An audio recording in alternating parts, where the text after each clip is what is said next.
Hey guys, how you doing? This is Zed from Zed Outdoors. I hope you're having an awesome day. So I'm with a dear friend of mine, Mance, head instructor at Wilderness Pioneers. Mance, how you doing? Nice to see you again, Zed. It's been a long time. It's been a long time. The last time, if you paid attention to this channel, you will most likely have seen a video that I've done with Mance and his team almost about a year ago, I think it was roughly. About a year ago. Yeah, to the day of recording this video.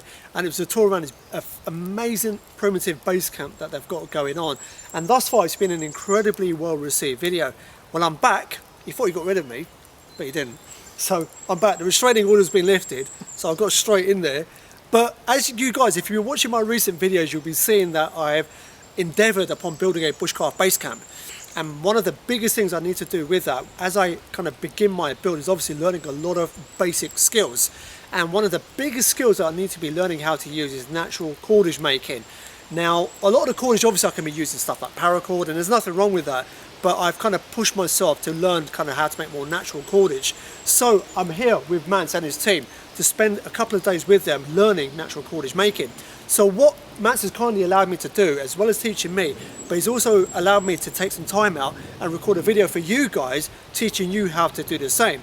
So in this particular video, what we're going to be learning about is making cedar bark cordage. So there's been some recently felled, responsibly managed cedar trees, and from that, we're obviously going to go through the different steps. Now this is the first time I'm seeing it live, as well as you guys on video. So I hope you enjoy it, and without further ado, Mance from Wilderness Pioneers is going to teach you how to make cedar bark cordage.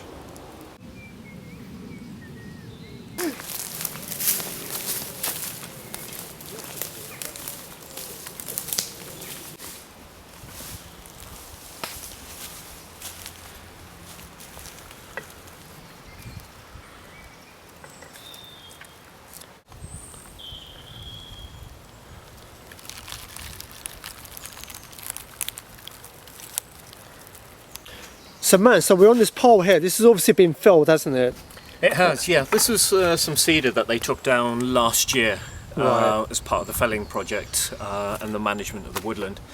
And the owners are planning on using the timber to make some planks out of, and I think build a wood store over by their little shelter. Okay. But the advantage is that the owners love us, and we are able to take as much of this bark off as possible. So that's what we're going to do. We've got lovely cedar bark, and as you can see, it's beginning to come off. And what we're going to try to do is take as much of this off in one go. There are a few knots which are going to cause us a few problems that we need to work around. So we'll try to lever them off using my digging stick, and where I'll get right in under the bark and just try to lever it off and see how big a slab we can get. So under normal circumstances, would you need to make this first incision? Every time, yeah. Okay.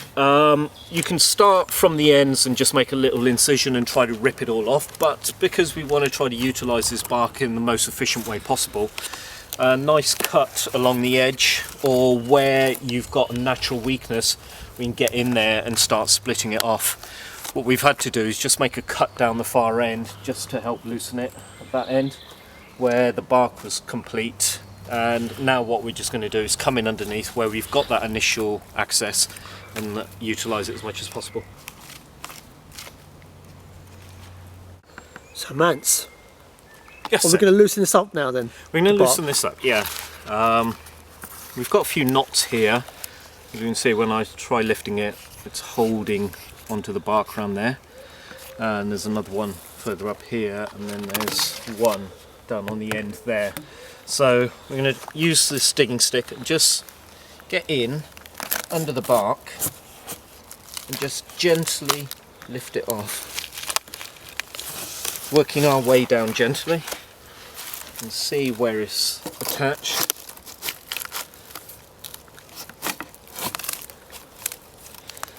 So would people technically make their own stick to do that, slightly pointed at one end? Yeah, ideally it needs to be a chisel point. This is my digging stick that I did in one of my videos, just to be able to get at roots, etc. Particularly we made this stick to get at cedar roots, which hopefully will be another cordage that we'll be doing in a short while. But what we want is a spud, which is basically a chisel shape, right. And that allows us to get right in that, as you can see, is quite rounded and spear tipped. So it's not the ideal shape for it, but it'll do for what we need for the moment. Perfect.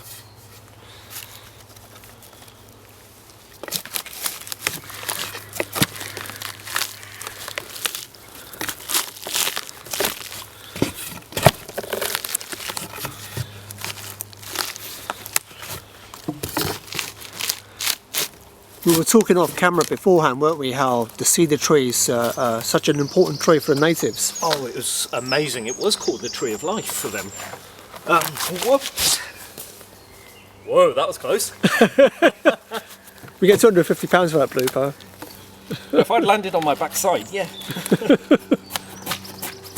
Yeah, they utilise this tree for so much of their daily use. Not only was it important for cordage, you can see the fibres just coming off here on the inside. And the advantage of a tree which has been felled for some time is that we get this natural retting beginning to go on straight away, where the fibres are beginning to come apart from the outer bark. And that what's that term called? Retting? Retting. Okay, I've not heard that before. Retting is where moisture starts breaking down the fibres which are connecting the individual fibres together. Right. Sorry, it's breaking down the protein which is connecting the fibres together.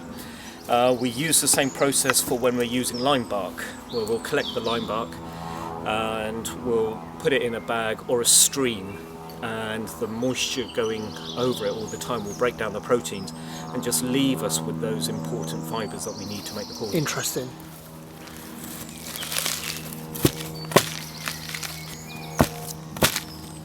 You can see we're getting a nice sheet off. Where it's just attached, we just need to give it a little bit of guidance. And we're coming across another knot there.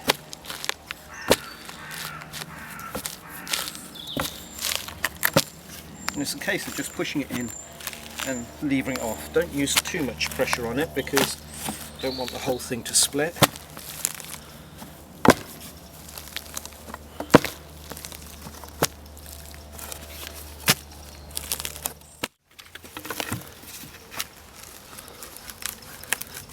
So man, that's looking a beautiful piece there, isn't it? Isn't it?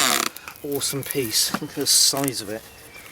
There's so many fibres. You can just see the fibres coming off, all ready for you.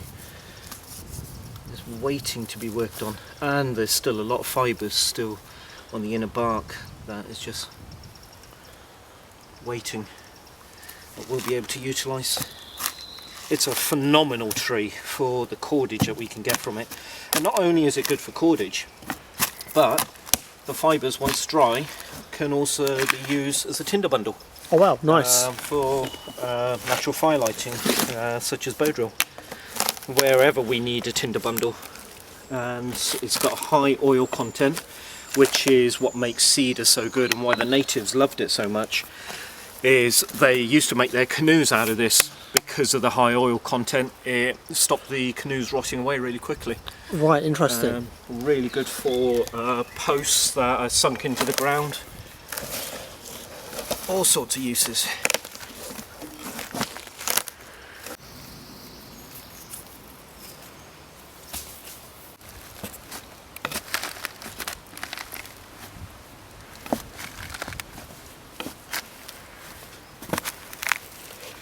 I don't think we're going to be able to get much further than this. That's it at the base of it. Right, now I'm wondering whether we take that whole piece off. Let's get these fibres out of the way.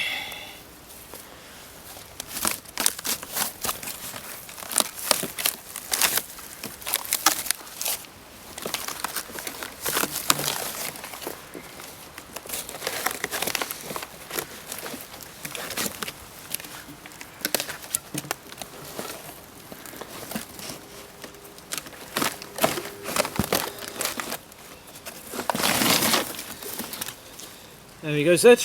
Perfect. I think you'll get a little bit of cordage out of that. Just a bit. Just a little bit. Peel off in nice long strands. So the darker bits you want to avoid then, basically? They can still be used. They're just going a little bit too far. They're beginning to actually rot a bit now. They will still be useful, but nowhere near as good as the lighter golden coloured fibres that we're seeing. But there are still fibres in there. Yeah, we'll get a lot out of this. We'll just need to work a little bit more on this side of things. Yeah, you see it's not just coming off as well as what we want. A little bit dry. Across the fibres here give me access. Yeah, it's only the surface layer, so yeah, underneath it we'll get plenty of nice fibres. Let's see, we're getting nice lengths straight away. Yeah, it'll be perfect for what we need. Excellent. Should we take this back to base camp? Let's do that. Yeah, and get on with some cordage making. Perfect. Alright. So Mance, these are the pieces that we're taking off, isn't it? Yeah, we've got some beautiful pieces here, Zed. The one you collected. It's not as far gone as what ours are. You can just tell by the colour difference on where you've still got some white patches. That's the initial young inner bark, and as it begins to break down and dry off, it will start going to these lovely colours, and you can see when it gets to that stage it's just wanting to come off. Fibres are just there to utilise. But yeah, we've got some beautiful pieces, much better than what I thought we'd get, but there we go. So is it needless to say that the longer the kind of strips you take off, the kind of, how can I put it, the less you have to piece them together? Yeah. Basically when you're... As with any piece of cordage, we want long pieces. We don't want lots and lots of small pieces. So if you've got long initial fibres, it makes our job a lot easier rather than having to interlace the new pieces of fibre to get that long length that we need. Right, perfect.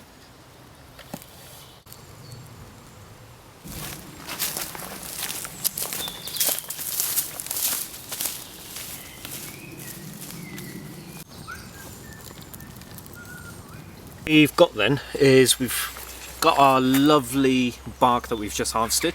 Now the next process for us is to get these fibres off, and you can see that the fibres are readily shedding anyway, and that come about whilst we were trying to loosen it off from the bark. But the way to get the strands is that we're going to start from one end and just gradually pull off long lengths all the way down. Yep, there's a nice long one. Let's get some more as well, shall we? Let's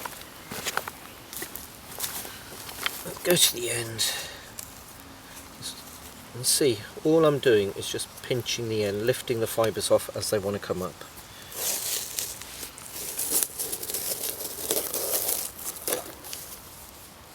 That's where it hit that damage bit, so let's go somewhere else. Sometimes it's worthwhile just getting your knife in, score it, and then just lift off to give you that initial purchase that you need.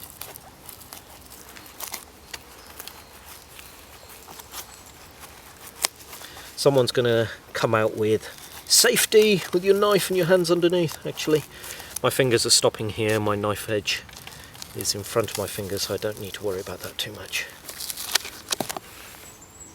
Okay, got those.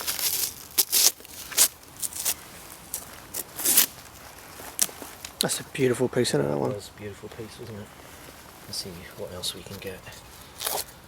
Obviously, if I was spending a lot of time and I needed a lot of cordage, I would harvest as much as I possibly could. But for what we're going to do here, let's just get some decent lengths off. So you're with the natives and the hunter-gatherers. Yeah. So is it true that, you know, they do this part of the process maybe in the summer, spring, summer, and then sit down over the winter periods and make the cordage? Well, you've got to think of them as very intelligent and calorie efficient people. We have this notion that they just weren't very intelligent, technology-wise. And that's the biggest thing, where people mention technology, we already straight away have this assumption that technology means modern technology, computers, machinery and all sorts. Having a hand axe made of flint is a phenomenal piece of technology. For them at that time, it was such a progression. So they were very, very efficient in what they did. And always, time efficiency was important. As a hunter-gatherer, you were out trying to get as much food as you possibly could, or make your habitat as suitable as possible. So yes, it made sense for them in the summer months when resources were readily available, collect and save, and come to the winter months where it was a lot darker, where you were spending so much more time inside your shelter, staying warm. You had all these resources collected, prepare them over the winter. Stuff that you could do inside your shelter, just sat there whilst you're nattering away and just get everything ready for the coming year. And that would be building, making bows, making arrows, whatever needed doing. But they were also doing it throughout the year as they required them, because obviously hunting would involve arrow loss and arrow damage, so they'd be repairing them as well. They didn't stock up and have huge supplies that they just went back to whenever they needed, because obviously time and space was always a premium. So they would make what they needed to get them going, and then adapt and improvise as they went along, or repair, which was usually the case. Okay, so we've got a nice bunch of fibres there. Now I can stop kneeling and give my knees a rest. Let's go on to the next stage. So now you're obviously taking off a few strips, so what's the next step in the... Okay, the next stage now is, with all these strips, is to get them down to the thickness and the width that I want for the cordage, and that all comes down to what the end use of that cordage is going to be. Right. If you're making thin fishing lines or sewing, obviously you need a thinner diameter of cordage. If you were making it for a general purpose shelter where you need more inherent strength, you'd go for a more... you wouldn't go for anything as refined. You just use a rough cordage which is going to provide that strength you need to be able to tie it together. After all, beauty wasn't a primary issue there. What we needed was the use of that material to be able to build the shelters we needed. So we've got plenty here, and what I'm now doing is just looking at it. You probably can't see this on camera, viewers at home, but I am looking at the thickness, or feeling the thickness between my fingers. And what I want to do is try to go for nice thin bits. There's nothing really brilliant there. I could probably spend time and separating it off, but what I'm going to do is just try to get some fibres off in the middle, if they're going to come off, and see they're a bit thin. Let's find a bit here. There we go. Some here. Right, I like this piece. I like the length of it, so I'm just going to go in with my fingernail, go halfway. So always start with halves, like splitting wood, always work in halves. I'm just going to guide that and just open it up. That's one. Take that as far as it goes. Yeah, there's a little length there. And once again, to get it thinner, just separate the fibres off.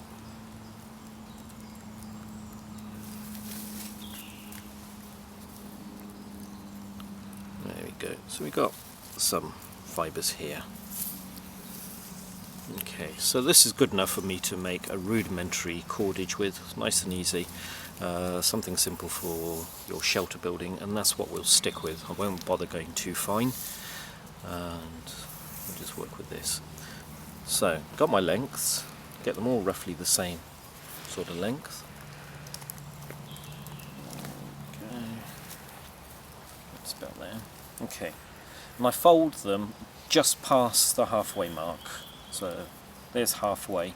The reason why it's just past halfway is I want the ends set off from each other, because at some point I'm going to need to add more strands. If they were together at the end like so, there'd be a weak point here, because where the new fibres are coming in, they would be joining at the same area, and even though we'll be twisting in, it would just be a slightly weak area. So by offsetting it slightly, oops, just lost it, offsetting it slightly, my first fibres I'm going to add in here, and then my next fibres here, so you can see there's a bit of a gap, and the twist will allow that strength to remain in the cordage. And in terms of strands, how many strands have you got?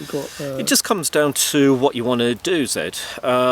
Here I'm just going at a rough thickness, so I've just got enough strands.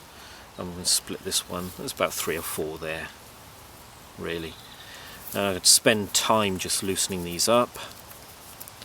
And obviously the more pliable the fibres are, the better cordage is going to make. If I've got thick woody bits in there, they're just not going to twist as well, and particularly when I start twisting them around each other for the second ply, there would just be thick areas, and where there's thick areas and the the fibres haven't twisted around each other, we're going to get a weak spot. Okay, so as you can see, just by a simple case of twisting back and forth, I've loosened those fibres up, and they're a lot more pliable now. Okay, so I'm ready to move forward with that. Offset it. Now this is the bit that confuses people. You have to twist them in opposite directions. So as I'm right-handed, like most normal people are, sorry lefties, I twist forward with my right and backwards with my left until it does that. Okay, and now I'll pinch that with my left fingers, and my right hand is going to do all the work. So right hand, continue twisting away until it's nice and tight, then I reach around with my smaller fingers on the same hand and I rotate towards me, move my pinch forward and do exactly that same process. Just keep moving forward, and this, once it becomes second nature, you just start speeding up. And like you were saying earlier, where the tribes or the individuals, indigenous individuals, were working away in winter, you see you don't need light for this. It just becomes a muscle memory where you just continue working through it. So as you can see, it's a quick twist. My fingers are only about 1 centimetre apart. They don't want to be down here because you've got to put so many more twists in until you get that tightness that you need here. So they're only about 1 centimetre apart.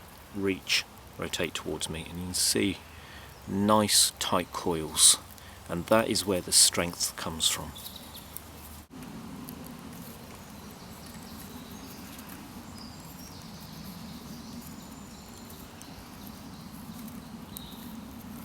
So each time you're moving your thumb up to keep the pressure on the bit you just done, basically. I am, yeah. So I'll exaggerate that. I'm just moving forward to this overlap area there and just pinching it. Just helps keep that twist together because it will want to start untwisting like so.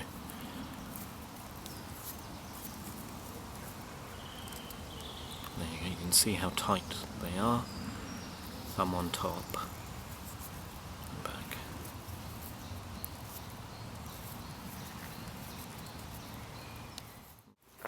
Okay, so as said, you can see we're beginning to run out of fibres on this length. Yes, we've got this long length, but the majority of fibres are ending here.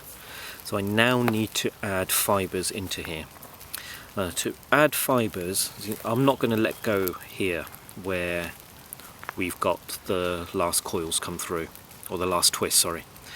So all I'm going to do with my short length is I'm going to uncoil it slightly and separate those fibres out. Okay, now I'm going to take my next length, sorry, I'm just going to put this in my mouth for a moment, of an equal sort of thickness to what I've got at the moment. Probably, that's a little bit too much. There you go, that's about right. Just have a quick inspection of your fibres Obviously I could spend a lot more time combing these out and getting them ready, but that's what I'm going to use. So I've got my length, going back to here, find your short length again, which is there, and because these fibres are becoming thin, and if you notice these are still quite thick here, I want to put thin on thin, like so. I want a bit of an overlap because those we can trim off at the end, but when I twist these back up again. So you're basically twisting them into each other? We're twisting them into each other, exactly. Yep. So I just have a quick check. That's about the same thickness. It's a little bit thicker, so I am going to spend the time, just take a coil out of this. I'm going to strand out of this. So what I don't want is one strand becoming thicker than the other, and that's why I'm spending the time to make sure that when they twist, there we go, that is going to be roughly the same thickness as that when it's twisted, which they are at the moment. So I can now carry on. So leaving that overlap at the top, like I said, we're not worried about that. That will trim off at the end. And just carry on from there, from what we were doing earlier. So twist, back in. Now you need to pay particular attention to this. Make sure you get a nice twist in, because this is where the join is going in. If you find when you're doing this it becomes slippy, just wet your fingers a little bit, or if the fibres start drying off, wet them. You can wet them in your mouth, just take them up, quickly lick them through. You get hairy bits in your mouth, but there we go. Let's not go into that. And then you just carry on.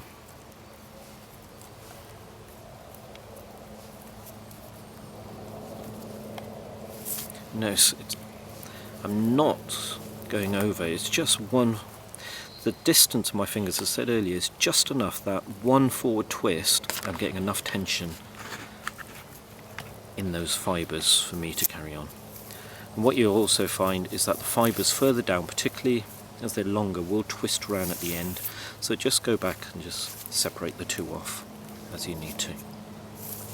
So in terms of the drying of these, let's say you spent a lot of time kind of breaking them apart, Yeah. and they dry out quite a bit. How would you kind of get them wet to Just then start? Just re-soak them.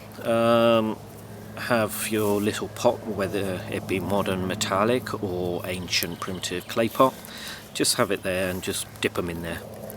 Depending on how long they've been dry for. If, like the natives or the indigenous peoples, it was there and they went to make the cordage in the winter, they would leave it in a pot to soak it for a good few hours so the fibres got wet, rehydrated, and then let them hang for a bit so most of the moisture drained off, and then go and work with it. Similar principle to if we were making nettle cordage. You see a lot on YouTube where people use green nettles, but the problem is once it dries off, it's losing about 80% of that integrity and the tightness of the weave. So the best way to make nettles is to collect the fibres, let them hang, let them shrink right down, and they'll become pretty much that sort of thickness. Mm-hmm. Okay, and then just quickly re-wet them. I mean, it's not a soak, it's just a re-wet to get the fibres pliable again, and then go ahead and you'll notice a much tighter weave. Okay, so we begin to run thin again here, so it's time for me to just add a little bit more fibre.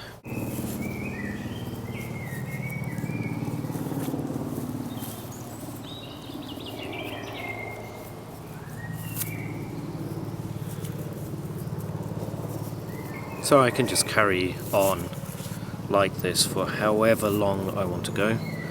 excuse the helicopter in the background, guys. That'll be the British Army up on manoeuvres. So you can see what I'm trying to create. We have a lovely 2-ply fibres. These can just be, you know, snap them off, and where we've got these little bits left, just bring your lighter in, or I can go to the fire, and it's a little bit breezy but I'll try, and just let them burn back a little bit. There you go. And another way of tidying this up, you see there's a lot of loose strands. If you have OCD like I do sometimes, just take a flame along the edge and all those loose fibres will just burn back, so you've got the main cordage, which is what we're trying to achieve. Perfect. So that's the 2-ply done, Yeah. and you're going to quickly show us the plaid. So obviously this is a pre-made one here. That's pre-made. This is the sort of fibres that we'd end up using, and for the shelter really, where I don't need anything as tight as that. Okay, all I need is fibres to be able to hold my wood beams together like we did in the primitive shelter behind us. So all we're going to do is get your pile of fibres that you collected and just split them into 3. 2, 3. And if any of you at home have had little kids, or you have long hair and you plait it, it is exactly the same procedure. So, like the 2-ply, we're going to line the fibres up so they're roughly the same. We don't need to be as accurate this time as what we were with the 2-ply. And what I like to do, I'll separate the 3. So there's my 3 coils, and I'll just tie a loop at the top. Sorry, not a loop, an overhand knot. So that just allows my fibres to be held together. Okay. So let's separate them into the 3 rough thickness. That's about right. Yep. Okay. Now, this is where licking your hands comes in, and I'm just going to roll those fibres of each strand, but keeping them separate.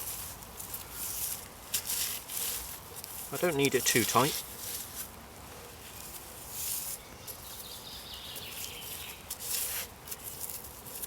Obviously a flatter surface would be better, and I could use that bark we've got there, but just a nice quick demo. And then all we're going to do is outside to in, outside to in. Now you can see the fibres are loose here. That's only because I'm doing it quickly.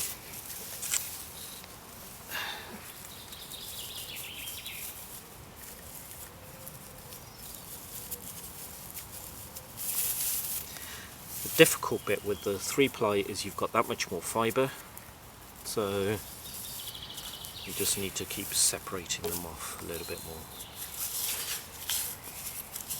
As I said, why didn't I get a flatboard to do this? That's it. I'm just making my life... Primitive flatboard. Yeah, exactly. Now I've got a flatboard right there at your feet. So next time, if I'm going night clubbing and I need some extensions, last minute extensions. Yeah, you just come and see me. Yeah, I'll give you something really natural. So I'm going to... That's it. There you go. So you can see the plaiting process begin to come in. There. Okay, it's a quick job. But it is outside into the middle, outside into the middle, and alternating sides. So we end up with... And you can see very clearly how we're coming outside in, outside in. And that length is pretty strong, and it's more than sufficient for us to be able to tie any strands we need to. For example, when you're building your base camp, where you're tying beams together, you'll be able to do that quite sufficiently. Just be aware of the types of knots you use. Because it's a natural fibre, we're not going to be able to use the same sort of knots that we would with modern fibres, which are a lot more flexible and a lot more strength involved. So you're going to start thinking of timber hitches and clove hitches and things like that to finish off where you've bound them round your poles or your support struts. But yeah, it's a quick way of producing really quick fibre. The plaiting method, particularly where you've got lots and lots of fibres already, or if you want something a bit stronger or smaller with a decent bit of strength, takes a little bit more time, but then you can just go for the 2-ply. This would be perfect for bow drills, for example, and firelighting, or thinner versions for sewing clothing together, or even fishing lines and making fishing nets and all sorts of And that's things. strong enough for bow drill? Yeah, that will be strong enough.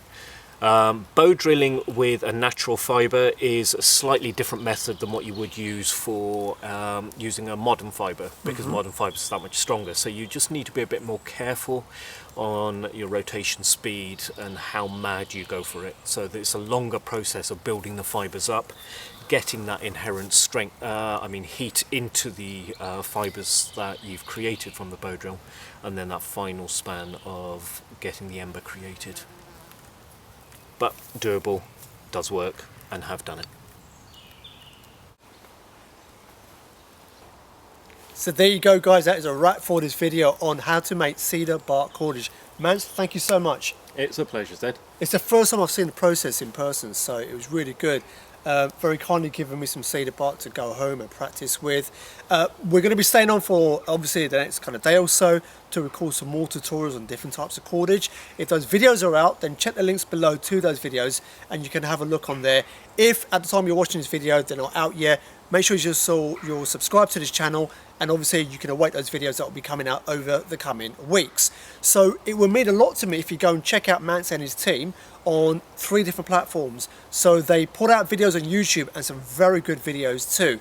And obviously I'm going to put a link to all 3 down below in the description. So please do go check out the YouTube channel. If you like what you see, be sure to hit the subscribe button. Secondly, they've got a very active Facebook presence as well, so I will put a link to that. Head over to their fan page, hit the like button, and you can engage with them there also. I'm also going to put a link to their website where you can find out a lot more about the training and courses, etc. that they provide at this incredible location, and do a lot of fantastic training. It's something I mentioned before about a year ago on the previous video, but Mance and his team really know their stuff. They've consulted for, was it 10,000 BC? It is, yeah. The TV program.